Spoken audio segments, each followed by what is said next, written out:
D'abord, merci beaucoup pour l'invitation. Alors, je vais dire deux choses qui ne sont pas très à la mode en ce moment, mais je vais les dire quand même.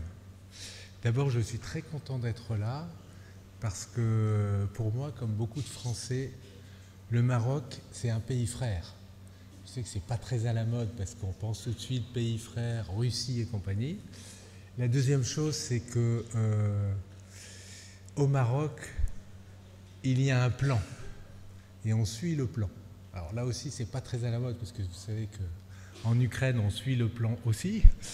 Mais voilà, on sent vraiment qu'il y a une volonté d'améliorer les choses et qu'il y a une planification. Et la présentation que je viens d'entendre me confirme dans tout ça. Et c'est certainement grâce à l'implication de vous tous et de votre société savante où on sent qu'il y a une volonté d'améliorer les choses. Et donc j'ai appris là hier soir et aujourd'hui qu'il y avait désormais une couverture universelle au Maroc et c'est un grand progrès, alhamdoulilah. Alors, on m'a demandé de traiter un sujet qui est quand faut-il initier un traitement par dialyse ? Je vais être obligé de mettre mes lunettes. Voilà. Donc juste pour vous dire d'où je viens, donc je viens de Caen. Caen, c'est en Normandie. Alors la Normandie, c'est une place qui est très célèbre sur le plan historique, malheureusement à cause d'un conflit, la Deuxième Guerre mondiale, mais c'est aussi là où il y a notre centre de traitement et cette équipe médicale avec qui je m'en sens très bien. Alors, évidemment, quand on vous invite à faire une présentation, tout de suite vous êtes content. C'est un honneur. Et puis après, on réfléchit et on se dit, la question est difficile. Comment je vais réussir à répondre à cette question dans un contexte où finalement, maintenant, et je vois que c'est la même chose au Maroc, tout ce que j'ai vu de la présentation précédente, on est face à un modèle de patient qui est un patient multimorbide et donc il va y avoir plein de dimensions qui vont intervenir dans notre décision. Et là, ça va être des décisions complexes.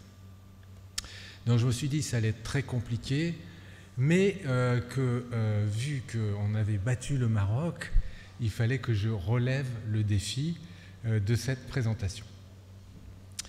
Alors, je sais que les Marocains sont des très grands cliniciens, contrairement aux Français, où on fait beaucoup d'examens. Et donc, je me suis dit, on va partir du cas d'une patiente pour essayer de répondre à la question, qui est une vraie patiente, qui est une dame âgée de 72 ans. Non, comment ça se passe là ?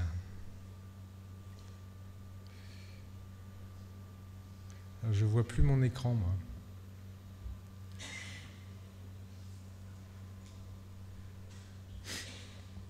Je vois quelque chose sur l'université de Rabat, université Hassan II. De Casablanca. Par contre, je vois là, ouais, mais c'est pas très pratique. Donc c'est une dame voilà, qui 74 kg, 1m62, elle est très hypertendue, aucun symptôme. Non, je reviens en arrière quand même. Donc une patiente de 72 ans que je suivais pour une MRC associée à un diabète de type 2. Elle a bien sûr une coronaropathie, une hypertension artérielle. Dame qui était une ancienne consul de Madagascar, qui voulait beaucoup voyager, investir dans l'humanitaire. Et surtout, elle ne voulait pas être traitée par transplantation rénale, parce qu'elle avait interrogé ses ancêtres qui lui avaient dit que la transplantation rénale, ce n'était pas un bon traitement. Donc sur le plan clinique, vous voyez que poids 74 kg, taille 1m62, pas de symptômes, très hypertendu, une rétention hydrosodée, et un DFG estimé qui était de 17 ml par minute. Et quand on voit, si on fait une représentation linéaire de la dégradation de la fonction rénale, on voit qu'il y a une détérioration progressive de la fonction des reins. Donc, première question que va me poser cette dame, c'est vous m'avez parlé de dialyse, est-ce que vous pouvez me dire ce qui va déclencher ma mise en dialyse ?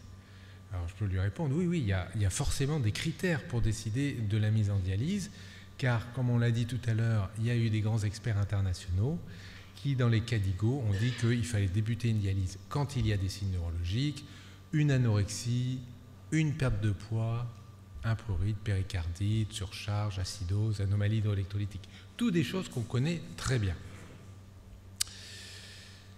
Bon, alors donc cette patiente me dit, c'est bien docteur, donc sur quels signes, quand est-ce qu'on va attendre que j'ai tous ces signes pour débuter la dialyse?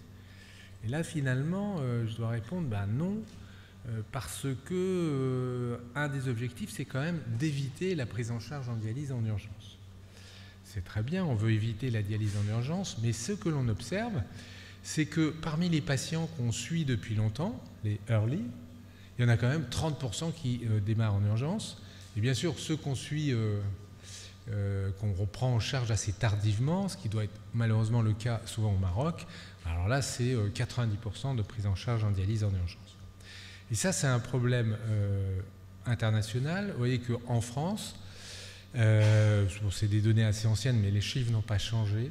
On a 30% de patients qui démarrent en urgence, 50% des patients qui débutent la dialyse sur cathéter. Et on sait que la survie en dialyse dépend de la prise en charge initiale. On voit que ceux qui sont pris en charge de façon non planifiée ont une survie très inférieure aux autres patients. Et ça, c'est en partie expliqué par le cathéter d'hémodialyse. Et puis, c'est vraiment des données internationales, puisque vous voyez qu'en Europe, en général, qui est pourtant un endroit où il y a des hauts niveaux de revenus, il y a quand même 30% des patients voient un néphrologue un mois avant de débuter la dialyse. Donc c'est une grosse problématique pour tout le monde. En France, on voit que ça a un impact sur la modalité de dialyse, parce que si on est vu moins d'un mois avant le démarrage de la dialyse, dans 98% des cas, on ne va pas être en dialyse autonome, on va être en hémodialyse en centre. Donc c'est réellement un problème pour nous tous. Et puis finalement, le suivi néphrologique n'évite pas le début en urgence. Ça l'améliore, mais ça ne l'évite pas.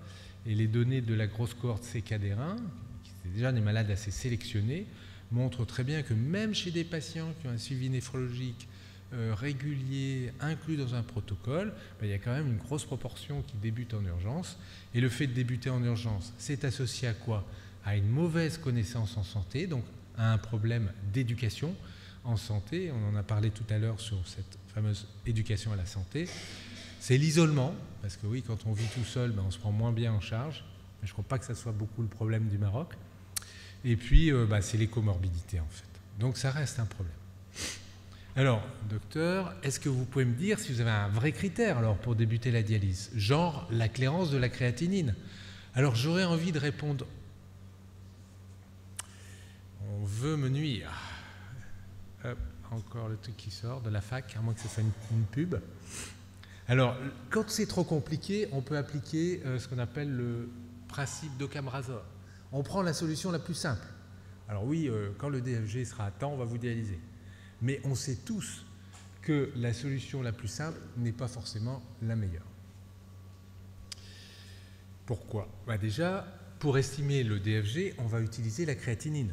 Alors vous savez que cette créatinine, en fait, elle va dépendre de l'alimentation, de la conversion de la créatine en phosphocréatine sous l'effet d'enzymes musculaires qui sont les CPK, de la détérioration de la production d'énergie à travers la dégradation de la phosphocréatine, et puis la créatinine qui enfin va être éliminée par les reins. Donc finalement, beaucoup de facteurs vont intervenir. Alors bien sûr, on a mis au point, enfin pas moi, mais des experts ont mis au point des équations pour estimer le DFG à partir de la sécrétion tubulaire de la créatinine, de la masse musculaire, de l'apport protidique et puis de la créatininémie. Et donc on a des modèles. Ce sont des modèles de régression qui vont vous donner un DFG estimé. Mais comme son nom l'indique, c'est une estimation avec une marge d'erreur qui est assez importante. Et comment on le voit ça? Si on regarde la valeur des différentes équations à l'initiation de la dialyse, si on fait l'écart entre les différentes équations, on voit qu'il y a quand même un écart assez important entre toutes ces différentes formules. Donc le DFG seul et les estimateurs du DFG, pour se dire ça y est, il faut démarrer les dialyses, on voit qu'il y a un haut degré d'imprécision. Vous voyez que par exemple, la différence moyenne entre le Cockcroft et, qui est pu à utiliser bien sûr, et le MDRD, c'est de 3 ml par minute. Et même entre CKD-EPI et MDRD, on est pratiquement à 1 millilitre par minute. Donc dire 15, voilà, il faut démarrer, 10, il faut faire ça, bah, clairement, c'est une décision couperée qui ne peut pas s'appliquer. Et puis, on nous l'a bien dit, hein, il y a plein d'autres facteurs qui peuvent intervenir dans la décision. Énormément de facteurs, on est vraiment dans un monde multidimensionnel. Les symptômes, l'apport hydrique, des toxines urémiques qu'on n'a pas identifiées, des comorbidités, l'apport alimentaire, le comportement du patient vis-à-vis du traitement, l'acceptation du traitement par le patient, l'état clinique, l'anémie, etc. Donc c'est vraiment multiparamétrique.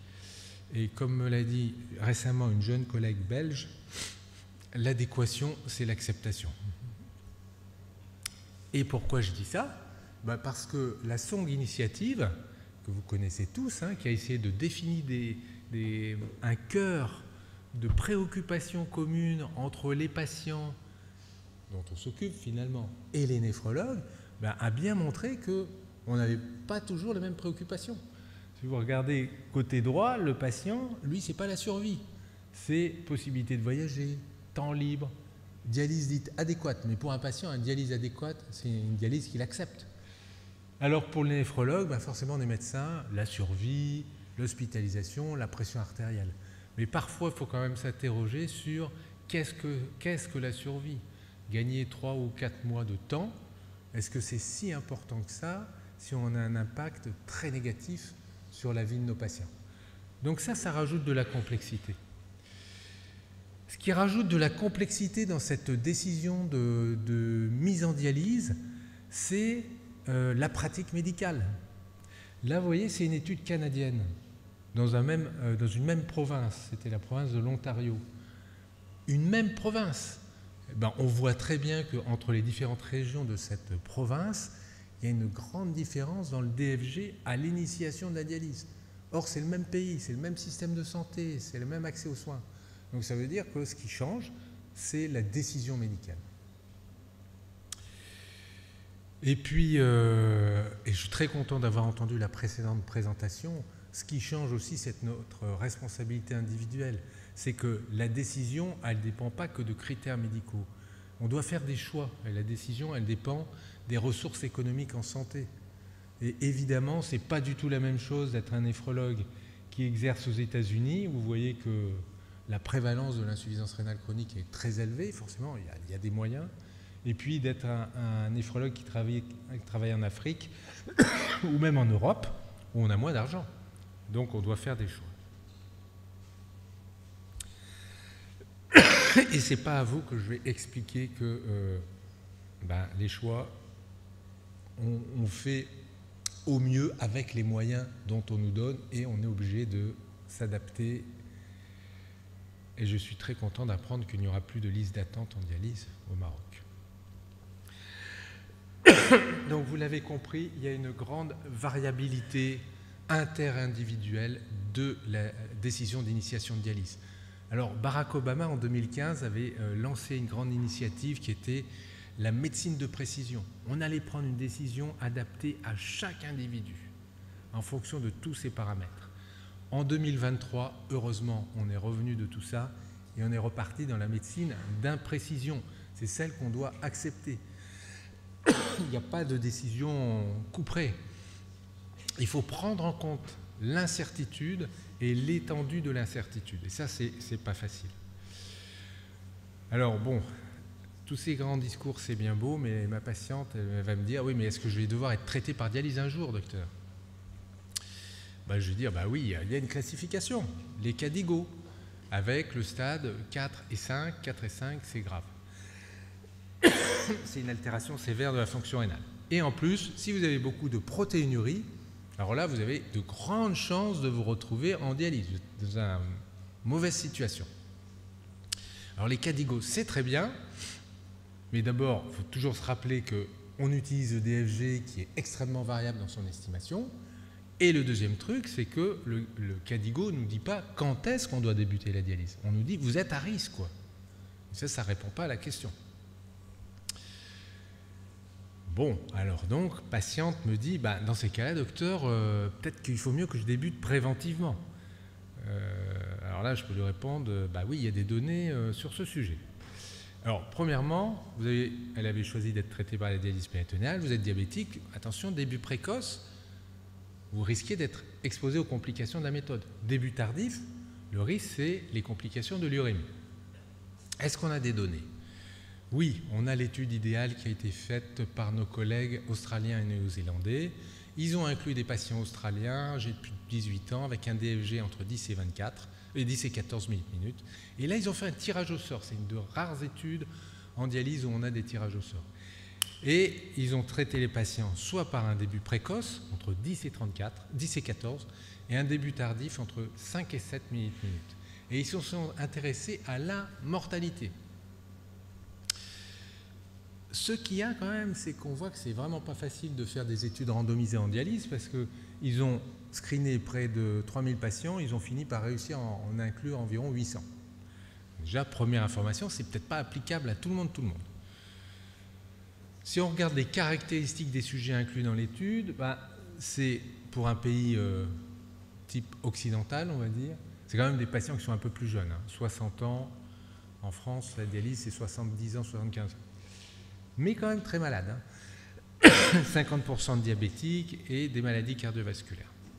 Ce que l'on voit, c'est que, en fait, il n'y a pas de différence entre le début précoce et le début tardif en ce qui concerne le risque de mortalité. Finalement, cette dialyse préventive n'est pas si intéressante que ça.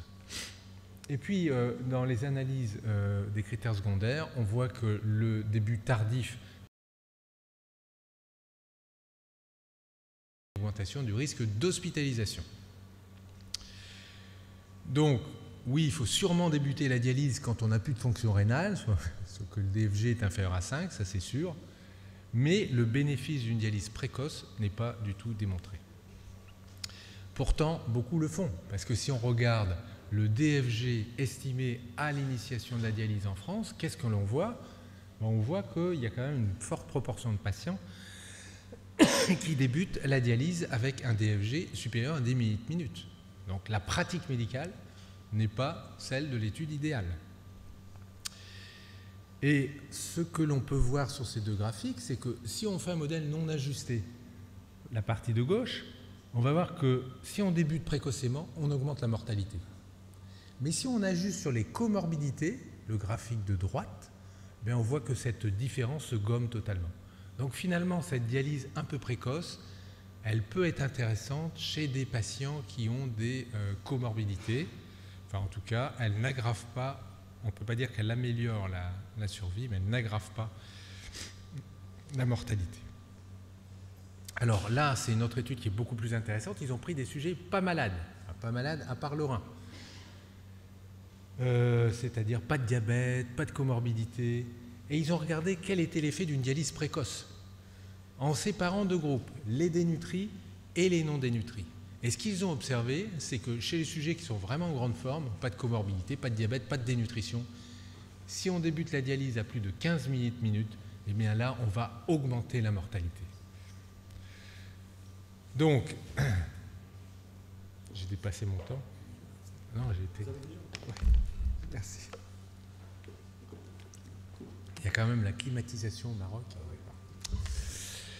Donc cette dialyse précoce, elle n'est pas associée à un excès de mortalité chez des patients comorbides, elle est associée à une augmentation du risque chez des patients les plus sains. Si vous avez un malade qui va bien, vous n'allez pas juste prendre la décision sur le DFG.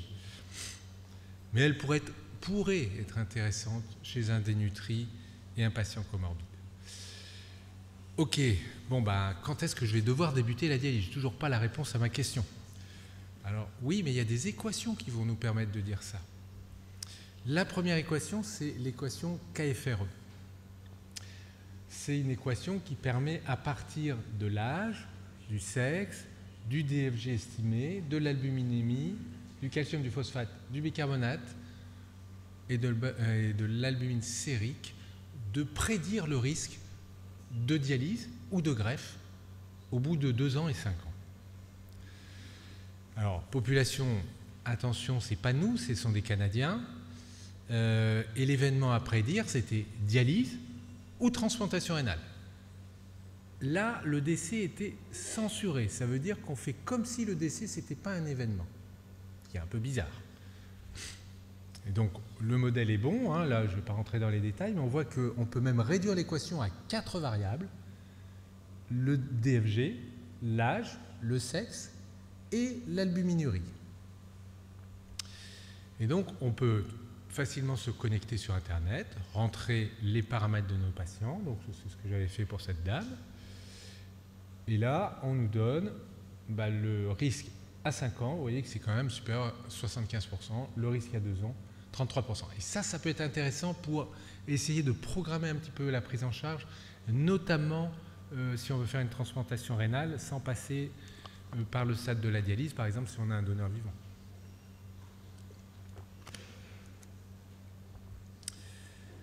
Alors le problème, c'est ce que je vous ai dit, c'est que ça ne prend pas en compte le risque de décès. C'est-à-dire on fait comme si le décès n'existait pas. Or, il y a des patients qui décèdent avant la dialyse et qui sont atteints d'une maladie rénale. Et puis, ça ne nous dit pas comment ça va se passer. On sait qu'on va arriver en dialyse, mais est-ce qu'on va arriver en dialyse bien tranquillement ou en urgence? Alors c'est le problème de ces événements compétitifs, le décès qui empêche l'observation de la dialyse, et donc l'équation prédictive, elle doit prendre en compte le risque de décès avant d'être pris en charge en dialyse. C'était... Désolé, hein. Non, j'ai chopé la crème.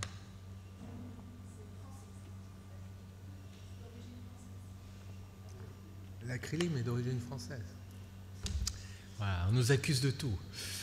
Bon, donc là, les auteurs ont mis au point une nouvelle équation qui permet de prédire le risque de survenue d'autres événements. C'est-à-dire, est-ce que je risque de mourir avant la dialyse ou pas? Donc, bon, je ne vais pas faire la description de cette étude, hein, mais en fait, elle est validée. Et vous avez, en vous connectant sur ce site, la prédiction de tous les événements. Décès, insuffisance rénale aiguë, maladie cardiovasculaire, dialyse. Donc vous arrivez à cerner à peu près, au bout de 2 ans, qu'est-ce qui peut arriver à votre malade. Et donc vous dire, là, il y a une forte probabilité soit de décéder. S'il a une forte probabilité de décéder, c'est intéressant, entre guillemets, parce que vous pouvez aussi vous dire, finalement, ce patient, je ne vais pas le préparer à la dialyse, je vais le préparer aux soins palliatifs. Si vous allez être sûr qu'il va arriver en dialyse, vous pouvez vous dire, je vais plutôt préparer la dialyse ou la greffe.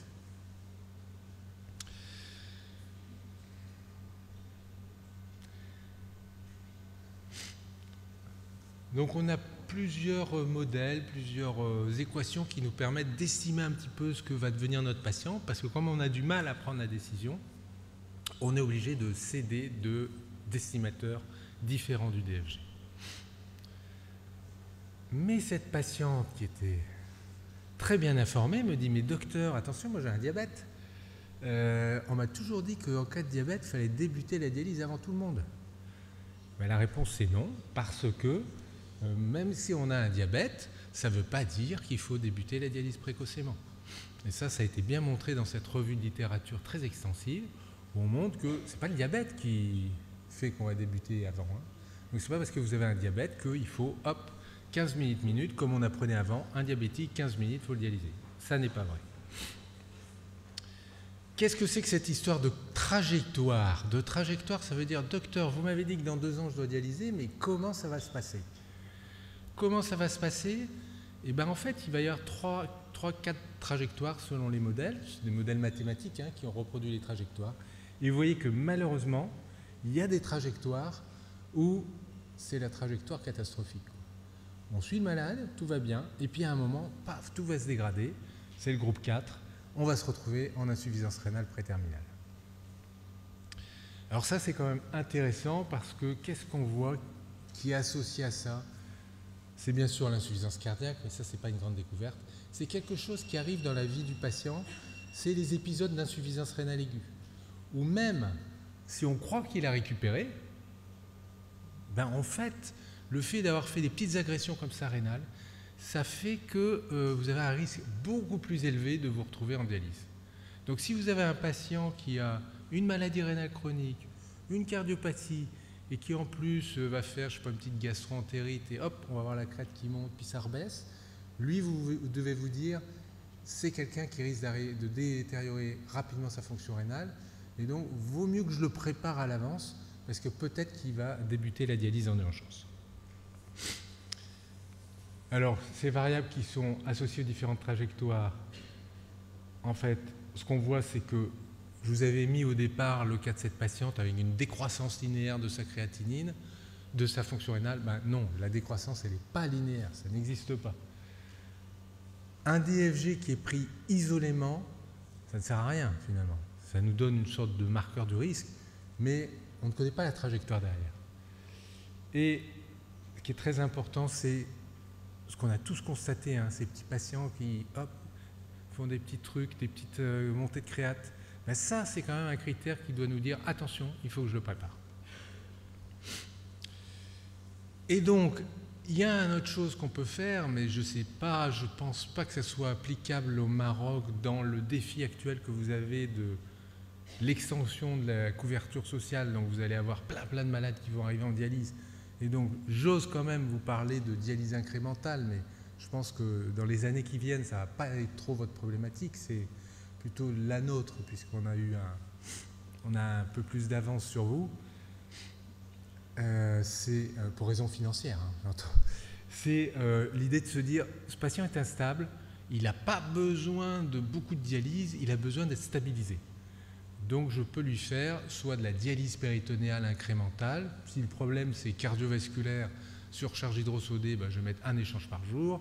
Si c'est un patient qui est hémodialysé, je peux très bien le dialyser 1 ou 2 fois par semaine pour stabiliser les choses, et sans plus. Alors je crois que malheureusement vous avez dû faire déjà de la dialyse incrémentale un peu forcée parce que vous aviez des problèmes de moyens d'accès aux soins. Alors conclusion, ben, quand est-ce qu'il faut débuter la dialyse? Ben, vous voyez que malgré l'univers actuel, l'intelligence artificielle et tout ça, et ben, la décision individuelle et l'estimation par le clinicien multiparamétrique, ça reste d'actualité. Finalement, notre cerveau reste plus fort que l'intelligence artificielle. Et donc on a beaucoup réfléchi et hier soir on a fait une réunion de travail, mais je crois qu'on n'a pas fait beaucoup de conclusions à part qu'on mangeait très bien au Maroc. Et conclusion, quand est-ce qu'il faut débuter la dialyse? Ben, en fait c'est très compliqué parce qu'il y a des choses qui sont emboîtées les unes dans les autres. Il y a beaucoup de variations dans la décision. Il y a des facteurs qui expliquent cette variation. Au niveau national, le PIB dédié, l'accès aux soins, tout ça englobe le contexte régional, les effets leadership, l'organisation dans les régions. Tout ça englobe chaque centre qui a sa pratique, qui a son organisation propre. Et puis, tout ça englobe aussi le patient qui a des souhaits et qui a un certain nombre de comorbidités. Donc ça paraît totalement insoluble à résoudre. Mais je me suis dit que... tout est bloqué là.